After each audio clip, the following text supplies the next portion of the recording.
tonight, Kylie Minogue, as you've never seen her. When Molly Meldrum joined Kylie recently at the start of her world tour, it marked her 5 years free from cancer. Over the next 5 days, he found his close friend reflective about marriage, children, and her second chance at life. It's raw, it's candid, and very, very honest. I think I have a visitor. We've long been good mates. Ladies and gentlemen, all the way from Australia. Hey, how are you? She's one of the warmest and funniest people I know. Straight or gay? This is Molly's exclusive, and there's only one person in Australia who can get this kind of stuff. That's Mr. Meldrum. I should be so lucky. No. Yes, I've known Kylie a long, long time, but I've never known her like this. They're in the bathroom.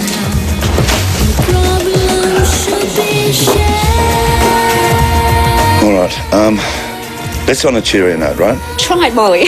Help me out here. Yeah, all right. We're on the first leg of her world tour. It's freezing, but in Scandinavia, Kylie's hot.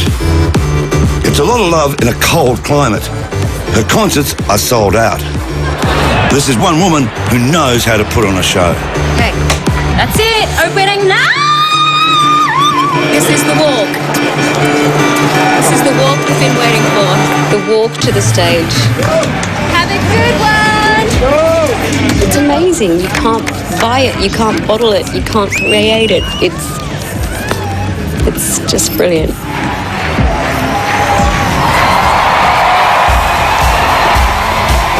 What a way she's come.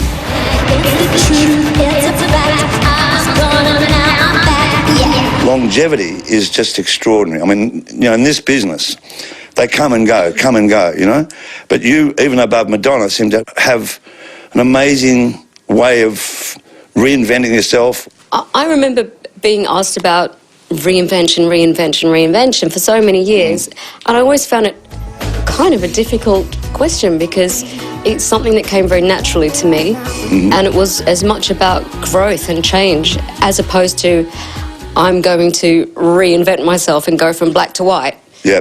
I think if you're not being inspired by things around you, not aware of what's been before, of what's coming up, isn't that called dead? So that's what keeps you going all the time? It's just something that I'm always curious about. I'm inquisitive about just about everything. Molly, come through. Are you serious? Yeah. Whoa! It's the week before the tour, and rehearsals were in full swing. Oh my God! It's remarkable to see the effort that's put in. It's unbelievable. We have to waterproof Molly's hat. And yes, the water works. Dancing and singing in the rain.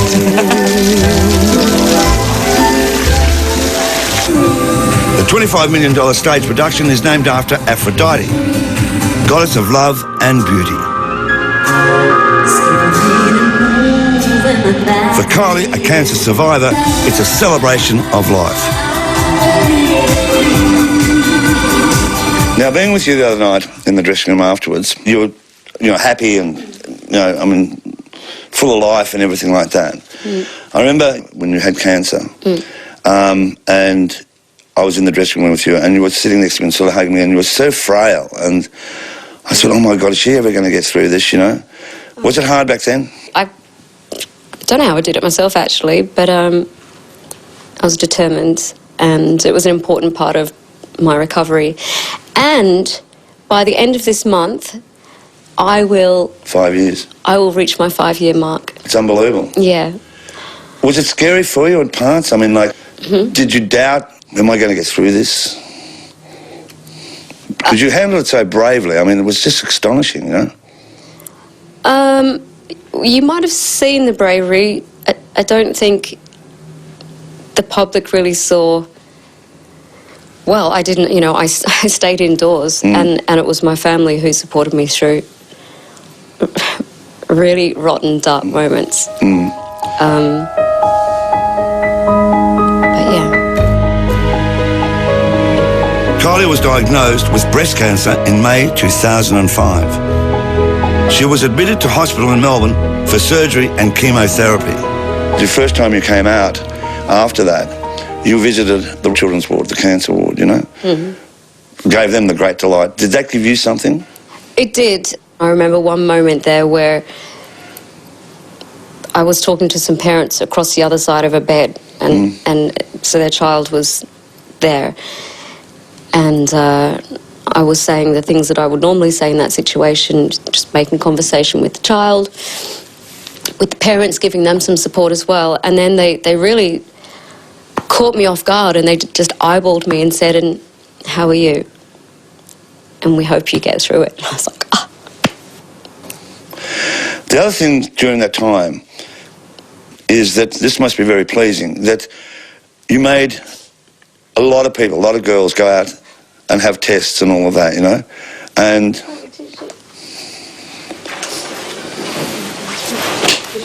They're in the bathroom.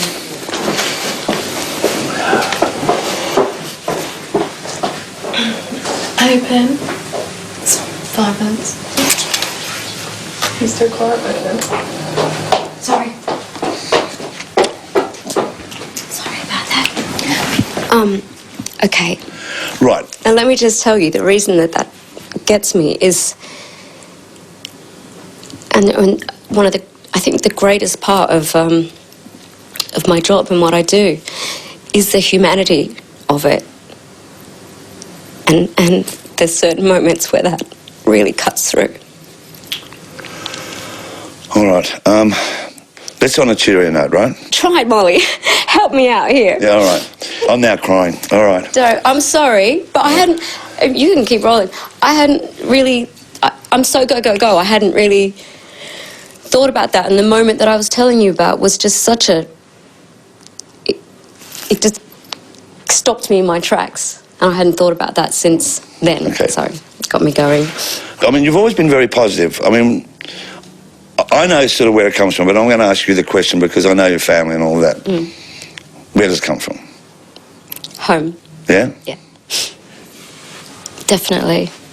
I think I was raised without any put-downs, without ever hearing anyone, or, like my parents say, you can't do this, you can't do that. We were just encouraged to do what we loved. And it's funny how that is written quite early on in our lives. As Kylie's caravan moved from one sub-zero location to another, her 32-year-old boyfriend, Andreas, led the way. Andreas Segura is a Spanish model who has been with Kylie for nearly 3 years. It's over 23 years since you famously got married on screen. Let's face it, I mean, you on television, yours was the most famous wedding of all, you know, in Australia and England, you know? And that was a long time ago, you know? And that was a make-believe wedding, right? Yeah. I was, if you want to send my PA over the edge, ask her if she thinks I'm going to get married one day. It's just like, she goes, I couldn't cope. Which begs me, you know, with Andreas there, you know? Molly. Well, it might happen. Right, okay. Who knows? All right. Well, yeah. He's a natural with children. Let's put it that way. I noticed that, you know. I also know that you're very, very wonderful with kids, you know, and plucky. If you do get married, would you have children, yeah? I always said from ages ago, I remember being asked about that, and I said, I imagine myself having children before getting married, or more so than getting married. Mm-hmm. And now we'll just have to see. I'm not sure if that's part of my future. Well, let's put it this way. I mean, like if Elton can become a dad anyway.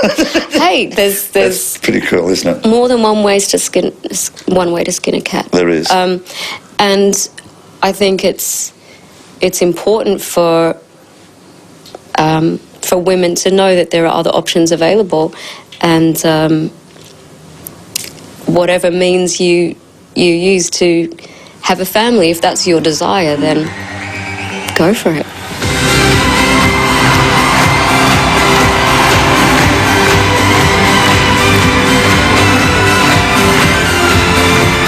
Right, you say with the Aphrodite, this amazing concert, right, that you're very happy in your life now. Yeah. Is that true? Yeah. Yeah, I feel very content. I'm still challenged, but content with those challenges. Right. I can't even imagine what you'll be doing in 20 years' time, except that I know that you'll still be a light, a star in the sky, you know, and I'm so proud to know you, and I'm so proud that you've given us the access to this and the tour, and on one of the most exciting stage shows. Well, coming from you, Molly, you've seen them all, so if I can still excite you and leave you speechless just for a moment, Well, I asked is something. Celestial, what is that? That's for you. I found this bottle Is that of for champagne. making me cry? Yeah, it's for you. All right? Oh my goodness. How beautiful is that? All right. Thank you. Okay. And I'm sure she shared it all with Molly afterwards.